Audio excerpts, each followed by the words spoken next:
उत्तम जी की कहानियाँ में आपका स्वागत है। हर कहानी एक रहस्य, एक साया और एक अजीब सा डर।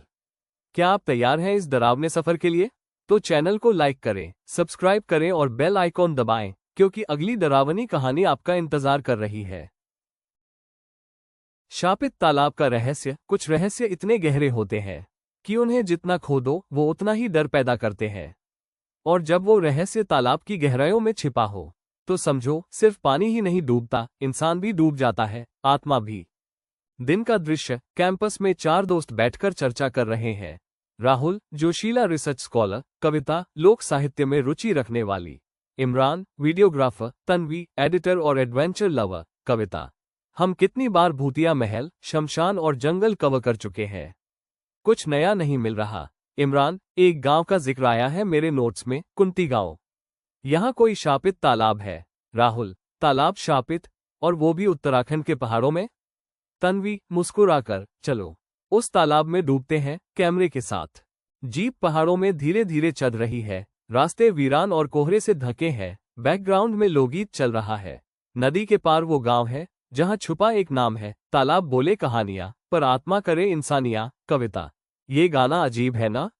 राहुल, यहाँ के लोकगीतों में इतिहास छिपा होता है, शायद ये कोई चेतावनी है। जीप गांव में प्रवेश करती है, बच्चे दूर से देखते हैं, बुजुर्ग मुंह फेर लेते हैं, महिलाएं दरवाजे बंद कर लेती हैं। इमरान, यहाँ लोग तो जैसे अजनबियों से डरते हैं। राहुल, या शायद किसी और चीज से जो हमारे साथ नहीं दिख रही। एक वृद्ध महिला, धीरे से, बच्चों, सूरज ढले तालाब की ओर न जाना। वहां वो जागती है। रात को सभी एक पुराने चौपाल पर जाते हैं जहां पंडित शिव प्रसाद लालटेन की रोशनी में पुरानी किताबें पढ़ रहे हैं। पंडित जी, गंभीर आवाज में, तुम लोग उस शाप की तलाश में आए हो जो अब तक 13 आत्माओं को निगल चुका है। पर याद रखना, जिसे शाप ने चुना वो वापस नहीं लौटा। कविता, शाप किसका है पंडित जी? पंडित जी, धीरे धीरे, उसका नाम मत लो। पर जब चांद पूरा हो और तालाब में सफेद परछाई दिखे तब समझना माया जाग गई है। सुबह सभी तालाब देखने जाते हैं। बहुत बड़ा, शांत और ठहरा हुआ पानी, आसपास घना जंगल, बीच में अधूरी टूटी फूटी मूर्तियां। तन्वी, इतना शांत, जैसे सब कुछ थम गया हो। इमरान, मैं यहाँ ड्रोन उड़ाता हूँ, शायद कोई एरियल व्यू मिल जाए। ड्रोन उड़ता है, तालाब के बीच में एक पल के लिए पानी हलचल करता है। कैमरे में कुछ अजीब सा प्रतिबिंब दिखता है, एक महिला आकृति। कविता, धीरे से, क्या तुम सबने देखा वो? रात को होटल जैसी जगह पर सभी वीडियो देख रहे हैं, तभी कैमरे में कुछ गड़बड़ी होती है। राहुल, फ्रेम में कुछ अजीब झलक रहा है, जैसे कोई हमारी तरफ देख रहा हो। कविता, शुरू हो गया है। घड़ी रात के 12 बजा रही है। हल्की बारिश शुरू हो गई है। बिजली की आवाज से खिड़कियां थरथराती है। स्थान, गांव की पुरानी धर्मशाला जहां चारों दोस्त रुके हैं। तन्वी और इमरान लैपटॉप पर फुटेज देख रहे हैं। राहुल नोट्स ले रहा है। कविता खिड़की से बाहर देख रही है। कविता, धीरे से, आज चांद पूरा है, पंडित जी ने कुछ कहा था ना, माया जागेगी। इमरान, कहानी होगी या डर फैलाने वाला कोई लोक कथा। तभी बिजली गुल हो जाती है, पूरा कमरा अंधेरे में डूब जाता है। तन्वी घबराकर, क्या किसी ने टॉर्च देखी? राहुल, मेरे पास है, रुको। राहुल जैसे ही टॉर्च जलाता है, सामने दीवार पर एक गीली हथेली का निशान दिखता है। इमरान, डरते हुए, ये निशान बाहर से आया है, बारिश में कोई दरवाजे तक आया था। रात को कविता की नींद टूटती है, उसे कोई धीमी आवाज बुला रही होती है, आ जा कविता, तुमने मुझे देखा था ना, अब आओ, मुझे मुक्त करो। कविता जैसे सम्मोहित सी उठती है और बाहर निकल जाती है।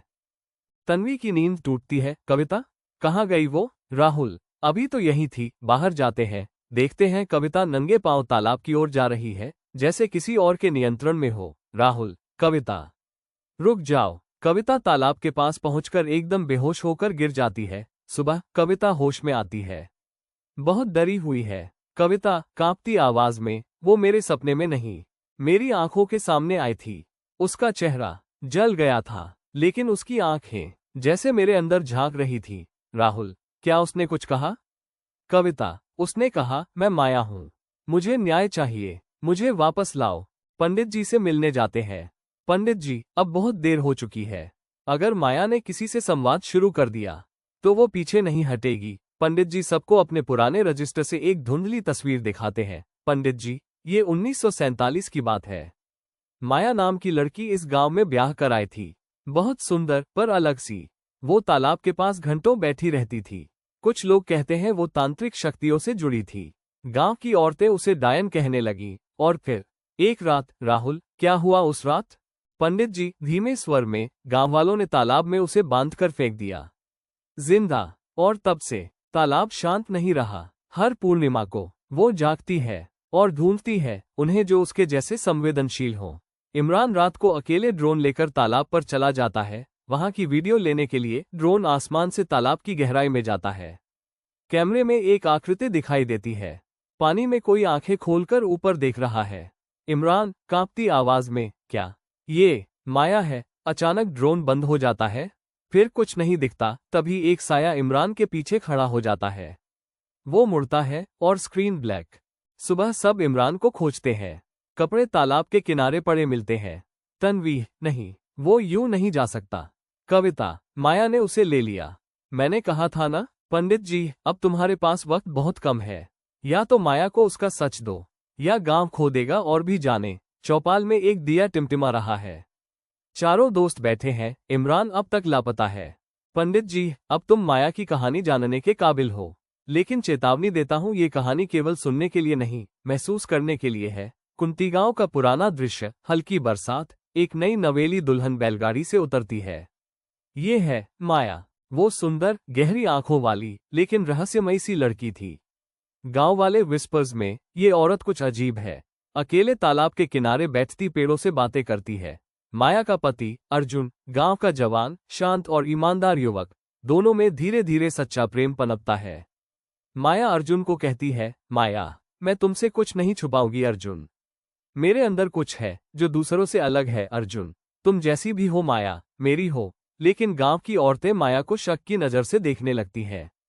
एक रात गांव की एक लड़की तालाब में डूब जाती है। शव पर कोई निशान नहीं, लेकिन लोगों में अफवाह फैल जाती है। गांव की महिला चीखते हुए, ये डायन है, इसने ही मारी है मेरी बेटी को। ये रात को तांत्रिक पूजा करती है तालाब पर। गांव की पंचायत बुलती है, बिना जांच के फैसला होता है, मुखिया, माया दोषी है और इसका अंत तालाब में ही होगा। माया को रस्सियों से बांधकर तालाब के बीच ले जाया जाता है। अर्जुन विरोध करता है, लेकिन उसे भी बंधक बना लिया जाता है। माया आखिरी बार चिल्लाती है, मैं निर्दोष हूं, लेकिन याद रखना, आज तुमने एक औरत को जिंदा जलाया है। ये तालाब अब शापित रहेगा। हर पूर्णिमा को मैं लौटूंगी और तब तक लौटती रहूंगी, जब तक सच सामने नहीं आ जाता। उसे तालाब में डुबो दिया जाता है। पानी में झंझावात उठता है। आसमान पर बिजली चमकती है। पंडित जी की आंखें नम है। कविता की आंखों से आंसू गिरते हैं। कविता, उसे न्याय नहीं मिला, इसलिए वो भटक रही है। राहुल, हमें उसका सच सबके सामने लाना होगा। उसका नाम, उसकी कहानी, सब। तन्वी, पर यह आसान नहीं होगा। माया का शाप अब ताकतवर हो चुका है। अगर हमने गलती की तो अगला शिकार कोई और होगा। अगली सुबह तन्वी, राहुल और कविता थके हुए हैं। पूरी रात माया की कहानी सुनने के बाद वे चुपचाप बैठे हैं।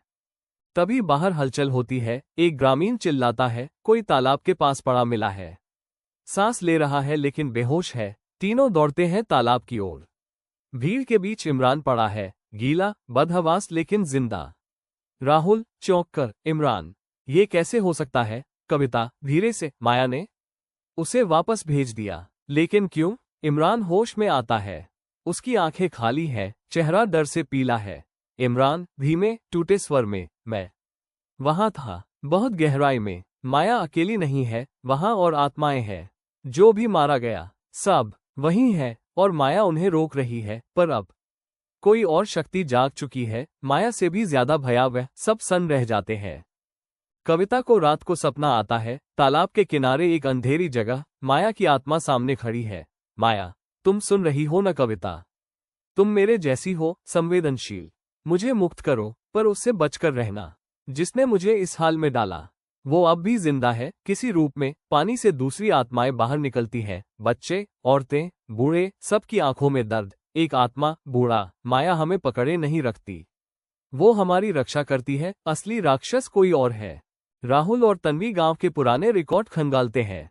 उन्हें मिलता है गांव का एक पंडा जो आज भी जिंदा है, उम्र 95 साल। वृद्ध पंडा कांपते स्वर में, माया की हत्या में सबसे बड़ा हाथ मुखिया गोविंद सिंह का था। उसने ही अफवाह फैलाई, पंचायत चलाई और माया को मारा। क्योंकि माया ने उसके लालच का विरोध किया था, राहुल, तो असली दोषी मुखिया था। वृद्ध और उसका वंशज आज गांव का सरपंच है, राम गोविंद। वही असली खतरा है। माया उसे ढूंढ रही है। राम गोविंद को माया की आत्मा दिखने लगती है। घर की दीवारों से खून बहने लगता है। आईने में माया का चेहरा उभरता है। राम गोविंद चीखते हुए, मैंने कुछ नहीं किया, वो तो मेरे दादा का काम था। माया की आत्मा गूंजती है, पर तेरा खून वही है और तूने भी मुझे मिटाने की कोशिश की। अब मैं पूरी तरह जाग चुकी हूँ। पंडित जी, चारों शोधकर्ता और गांव वाले मिलकर एक विशेष अनुष्ठान की योजना बनाते हैं। पंडित जी, एक ही रास्ता है, माया की पूरी सच्चाई गांव के सामने लाओ और रामगोविंद को उसके अपराधों की सजा दो। तभी माया शांत होगी और तालाब मुक्त। तन्वी, हम वीडियो रिकॉर्ड करेंगे। हर सबूत, हर गवाही, सब। सच्चाई को छिपाया नहीं जा सकता। पूर्णिमा की रात तालाब के किनारे दिए जलाए जाते हैं। गांव वाले एकत्र होते हैं। कविता मंत्र पढ़ती है। पंडित जी अनुष्ठान कर रहे हैं और तभी पानी उबलने लगता है। माया की आत्मा प्रकट होती है। तेज हवा, बिजली, चीखें। माया गूंजती आवाज में, मुझे न्याय मिला। लेकिन क्या बाकी आत्माओं को भी मिलेगा? तभी पानी में से बाकी आत्माएं निकलती है। अब शांत, मुस्कुराती हुई। कविता रोते हुए, तुम सब अब मुक्त हो। माया, शुक्रिया, अब मैं जा रही हूं। लेकिन याद रखना, जहां झूठ दबाया जाएगा वहां कोई न कोई माया बनकर उठेगा। सभी आत्माएं प्रकाश बनकर ऊपर उड़ती है। तालाब शांत है, हवा ठंडी बह रही है। गांव वाले अब निडर होकर तालाब के पास आते हैं, पूजा करते हैं। ऐसा लग रहा था जैसे सब खत्म हो गया। माया को न्याय मिला, आत्माएं मुक्त हो गईं। पर इमरान अब भी चुप था। उसकी आंखों में अब भी कुछ छुपा था। राहुल, तन्वी और कविता इमरान के पास बैठते हैं। तन्वी, तू अब भी चुप क्यों है इमरान? माया तो चली गई, अब डर कैसा? इमरान धीरे से, मैंने वहां कुछ और भी देखा था। माया के पीछे एक और साया, वो माया से भी ताकतवर था और अब वो मेरी आत्मा में है। इमरान की आंखें काली हो जाती है और अचानक वो बेहोश हो जाता है। गांव में अजीब घटनाएं होने लगती हैं। पशु गायब होने लगते हैं। बच्चों को रात में कोई पुकारता है। पंडित जी, शायद हमने केवल ऊपर की परत हटाई थी। माया के शाप के नीचे कुछ और था, कोई प्राचीन शक्ति जो अब जाग चुकी है। कविता, अगर ये सच है तो खतरा खत्म नहीं हुआ, बल्कि अब असली परीक्षा शुरू हो रही है। कविता को एक रात सपना आता है। इमरान तालाब में घुस रहा है और उसकी परछाई किसी और रूप में बदल जाती है। अगली सुबह कविता तालाब के किनारे जाती है। वहां एक तांत्रिक चिन्ह खुदा होता है। कविता डायरी में लिखती है, माया तो सिर्फ एक साधन थी। असली शक्ति वो है जो गांव की आत्माओं को सदियों से नियंत्रित कर रही थी और अब उसने इमरान को चुना है। पंडित जी, चारों शोधकर्ता और गांव के बाकी लोग एक आखिरी हवन का आयोजन करते हैं, लेकिन इस बार माया की आत्मा नहीं आती। हवन के दौरान हवा तेज चलती है, अग्नि की लौ ऊपर उठती है और इमरान आंखें खोलता है। इमरान अजीब आवाज में, अब कोई माया नहीं, अब केवल मैं हूं, वो जो हमेशा से था और अब इस गांव का असली स्वामी। वो हवा में उठने लगता है, उसके शरीर से काले धुएं की लहरें निकलती हैं। कविता एक तांत्रिक पुस्तक खोलती है और पढ़ती है एक मंत्र जो केवल उस आत्मा को रोक सकता है जो शरीर के माध्यम से प्रकट होती है। राहुल, मत कर कविता, इससे तू खुद। कविता निर्णयात्मक स्वर में, अगर मुझे खुद को कुर्बान करना पड़े तो ठीक है, लेकिन ये गांव अब और नहीं भुगतेगा। कविता मंत्र पढ़ती है, उसका शरीर चमकने लगता है और काला साया इमरान से निकलकर कविता में समा जाता है। कविता जलती है, लेकिन उसके चेहरे पर शांति है। वर्षों बाद कोई यूट्यूबर गांव आता है, एक कैमरा लिए हुए। यूट्यूबर, दोस्तों, आज हम आ पहुंचे हैं कुंती गांव। यहाँ कहा जाता है कि एक लड़की ने अपनी जान देकर एक राक्षसी शक्ति को मिटा दिया था। वो तालाब के पास जाता है। अचानक पानी से एक हाथ बाहर आता है। कट टू ब्लैक स्क्रीन, चीख और सन्नाटा। शापित तालाब का रहस्य अब खत्म हुआ, या शायद नहीं। कहानी तो यहीं खत्म हो गई, लेकिन क्या डर भी खत्म हुआ? शायद नहीं, क्योंकि उत्तम जी की कहानियां में हर अंत सिर्फ एक रुकावट है। असली डर की शुरुआत तो अभी बाकी है। जो साया आज सिर्फ आपकी स्क्रीन पर था, क्या वो अब भी यहीं कहीं है? क्या वो परछाई बस कहानी में थी, या अब आपके आसपास महसूस हो रही है? अगर आज की कहानी ने आपके रोंगटे खड़े कर दिए, तो जरा सोचिए, अगली कहानी में क्या होगा? एक और रहस्य, एक और अनदेखा डर, और शायद कोई ऐसा सच जिससे आप अब तक अनजान थे। हम लाते रहेंगे ऐसे ही डरावने, सच्चे और रहस्य से भरे किस्से, बस आपके साथ की जरूरत है। तो अगर आप तैयार हैं इस अंधेरे सफर में हमारे साथ चलने के लिए, तो चैनल को लाइक करें, सब्सक्राइब करें और बेल आइकॉन दबाना बिल्कुल न भूलें, ताकि अगली बार जब अंधेरा गहराए तो उत्तम जी की कहानियां आपके दरवाजे पर दस्तक दे। क्योंकि डर अब आपका पीछा नहीं छोड़ेगा।